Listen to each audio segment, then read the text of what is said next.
छन क्या हो गए माया सुधा बाबा खुशी में खेले बा एहे की गई नहीं गुलाब सिंह दादा मालूम है आप भी खुशी में खूबा माया यहाँ देवो को क्या मालूम रे नारिया माया आपको खुशी में क्या एहे की गई नहीं गई वाला की देखा चल हाथी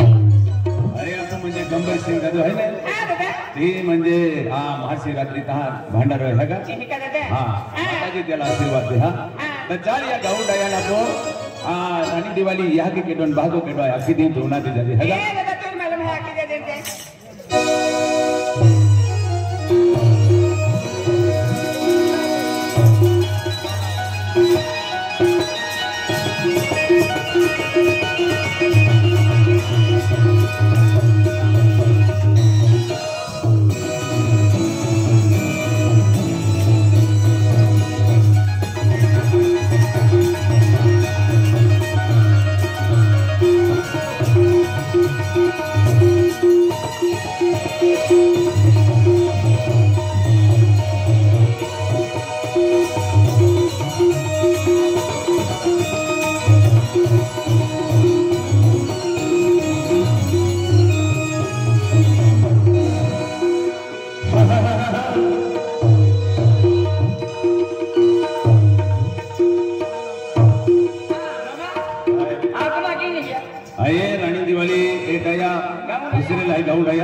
राणी दिवाळी किताबाल है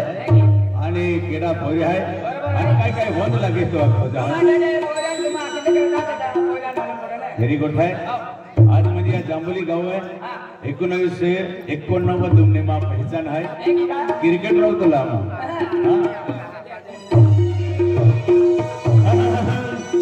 आणि काबू गाया टोले भा आणि खुनिली देबू गोठा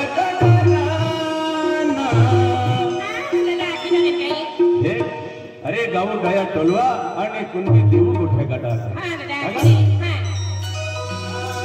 आणि गाऊ गाया टोलवा कुणबी देऊ गोठे गाडा गाऊ गाया टोलवा कुणबी देऊ गोठे गाडा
अरे आपको केड़ा है? केड़ा है? आपो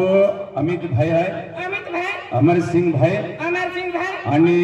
रोहन भाई, रोहन भाई, विपुल भाई, विपुल भाई, विनोद भाई, विनोद भाई, विजय भाई, विजय भाई, आणि भीम सिंह भाई. भीम सिंह भाई म्हणजे हे जे कार्यकर्ता आहे गणेश सेवक मंडळ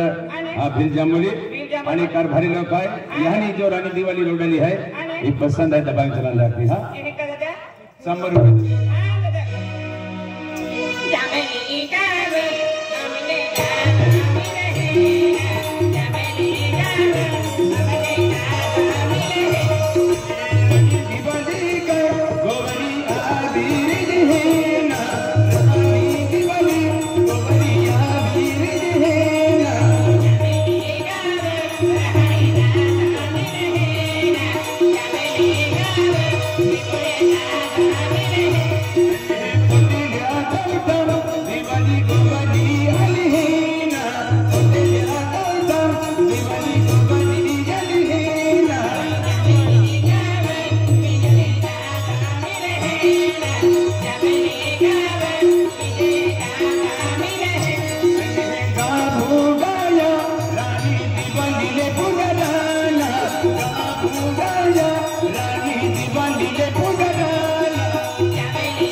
बोला